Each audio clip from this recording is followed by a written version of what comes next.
All right, so we just finished turning off the water. Now we're back up in our bathroom. And so if you want to take a look at our shower, now we need to do some selective demo of our shower because we want to eventually be able to get this surround off as well as potentially the drywall. And so we're going to start here with the faucets. We're going to work our way down to this tub, and then we're going to take out the shower head. We're also going to work on disconnecting the drain, and we've got this stopper as well as the overflow, and then we actually have the drain. And so we're going to go one by one and take everything apart. So pay attention. We'll start here with the faucet handles. And if this will be true if you have a 2-handle, and should be true if you have a 3-handle faucet. But if you have the 1-handle, things will be a little different. So we're going to start, just pop this off. This is just a little plastic cap, and you can expose the screw. So you might need to use a screwdriver or a putty knife or something you can get under there. This one was pretty loose. So I'll set this aside. And if you are going to replace these things, then really be careful and don't lose anything. This is a Phillips screw in here. Yours could be different. Pretty short.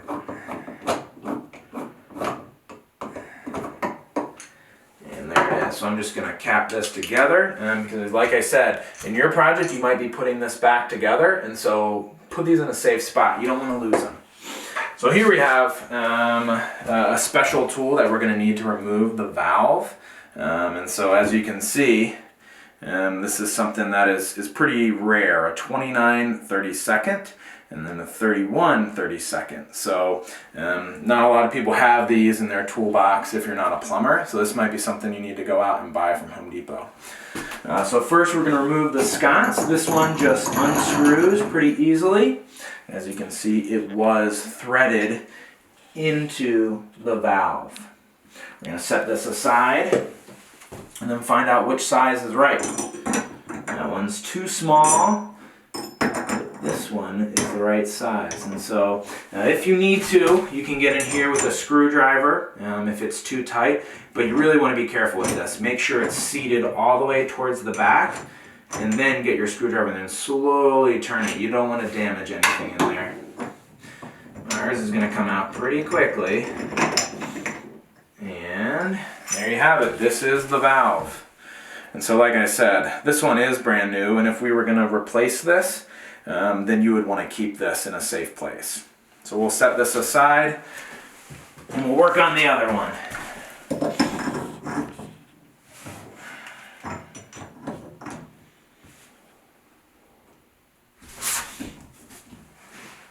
Oh yeah! As you can see, they can get a little rusty and corroded, but there you go. So as you can see, this one is much older. You get a lot of green corrosion, that's just the brass, and then a lot of buildup right there. So that's why that one was a little bit harder to remove. Our next step is going to be working on this tub right here. And so there are typically 2 different types. There's a screw-on type, where this unit is actually threaded onto a pipe that comes out of the wall. And then there is like the set screw. And so typically the set screw is right under here, and it's typically, you'll need an Allen wrench to get it off. Those ones can be a little bit easier, and usually that'll be a copper pipe extending out of the wall, and then that little set screw keeps it in and out. And so I happen to know that ours is a screw-on one, and so what I did off camera was I loosened it, and so I got this big old pipe wrench. I couldn't do it by hand, but I got this pipe wrench, and I was able to stick it right on here and undo it. And so if you are going to replace this, then you really don't have to worry about damaging it. But notice this is pretty aggressive gripping claws. This could really damage any soft metal. And so if you were gonna put it back on, then you will want to be careful. You might need to put a cloth in there or some rubber. A lot of people use pieces of hose to get in there and protect the pieces from the jaws. And really, I'm just gonna loosen it. Like I said, I did it off camera, so this would be a little bit more smooth, but now I can just go and unthread it. and take a look at the underside here. This is where that set screw would be. There's a little indentation, and then there would be a screw all the way up in there. And you would have to get an Allen wrench in there and undo that, and then it would just slide off. Okay, so this is what we're talking about. This was the threaded part. As you can see, there's some Teflon tape there. And then let's just take a look down the barrel. So it's pretty gross. But the threads all the way down there, that's what was threaded on.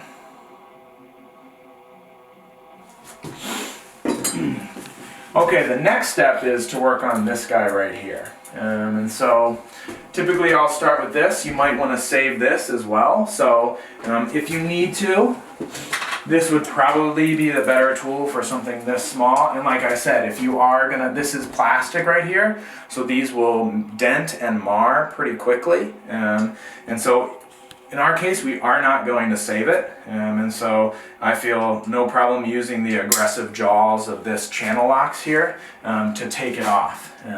But like I said, some people will put some rubber hose pieces right here, and hopefully that'll not mar the piece.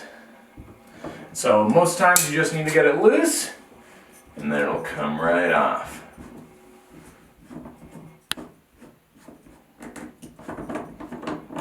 So as you can see, there was some Teflon tape on here. You'll notice as we take more and more things off, is that this Teflon tape is here to seal out any water from going through the threads. And there we have that. Our next step is to take off the sconce.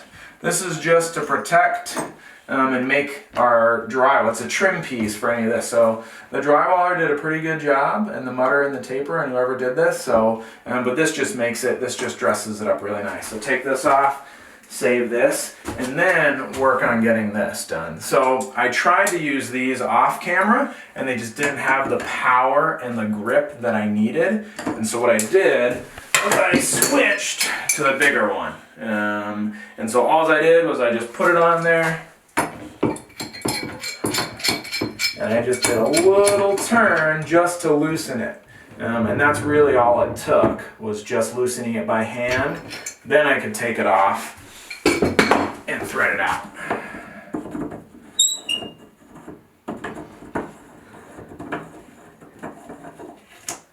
So once again, you'll see that there's some Teflon tape on there. Alright, and that's pretty much it. We are going to work on this one right here. And so this one wasn't unloosened before, so I'll probably need to grab my larger pipe wrench here and take this off.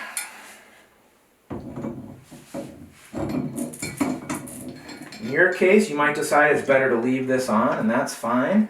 This piece is a lot easier to work around than the handles and all that.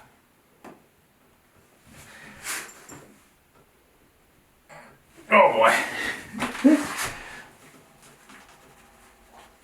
Oh.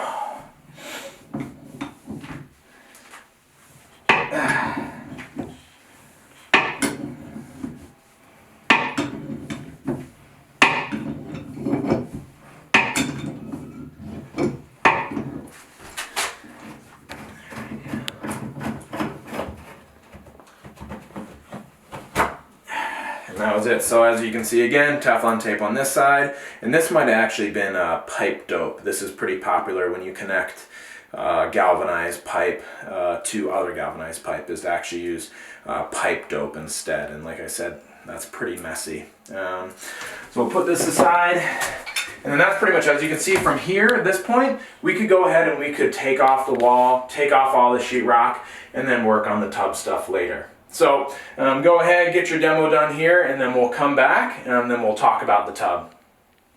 All right, back here at the bathroom remodel, we just finished taking these off, all of our shower points, and so now we're going to work on our drain. And so this should be pretty simple, minus the fact that it could be corroded.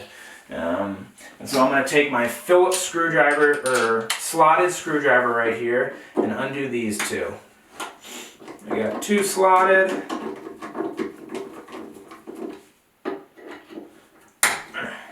So this is the overflow drain, and it is also the stopper. So this is connected to the drain back in there. And so once I undo this, the drain will be a little bit loose. Okay. So as you can see, we got the stopper there. Pretty gross. Oh yeah. A lot of newer tubs are getting rid of this because this can cause a lot of problems. And so when we install our new one, we're going to install like a toe tapper one where you can just, and it clicks and closes it. So this hopefully you won't have to deal with ever again. So our next part in here is taking off this drain right here. So this is just a little cover so hair and your rings and whatever else doesn't go down there. This one happens to be a slotted right here, and I'm just taking this off. And if you've ever taken a shower or cleaned a shower, things are gross. And this is no exception. So that's a lot of hair and shower gunk and buildup. So that's kind of the worst part about working in bathrooms, is that there's some gross stuff. So here, the next part is this drain right in here. And if you can see, there's a cross in here. And you really do need special tools to take this out. I've done it with screwdrivers and wrenches, and it's really hard. Especially a lot of this stuff is hardened up and kind of corroded after a few years. And so this is a special tool that I got from Home Depot. I think it was about 10 bucks, but it's definitely worth the money. And so this cross right here is going to fit in there, and it's going to unthread that drain. It also has some other cool features too. This is also an area where you could put your screwdriver to get some extra leverage. So we're going to put it in here, seat it, and then get our screwdriver on it. And this one won't be super easy.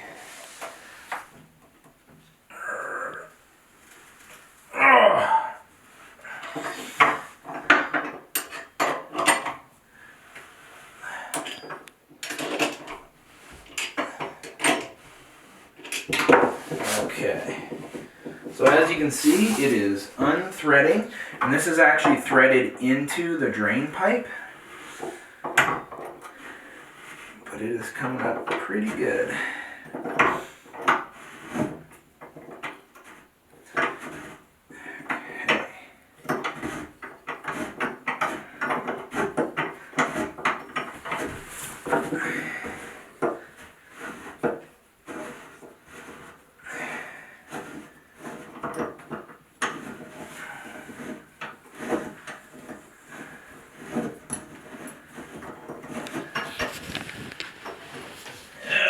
Okay, very nice. So, as you can see, a lot of gunk build up there. That's nice. And these are the threads we were talking about. And so as you can see, it's threaded quite a long ways. And this actually goes into what is the drain for the shower. So this stuff's pretty gross. And a lot of people replace these, and you can see why. Thanks for watching our video. Go ahead and hit the subscribe button so you can get updated on all our newest videos. Also, go ahead and click the links below so you can see our social media profiles as well as our website.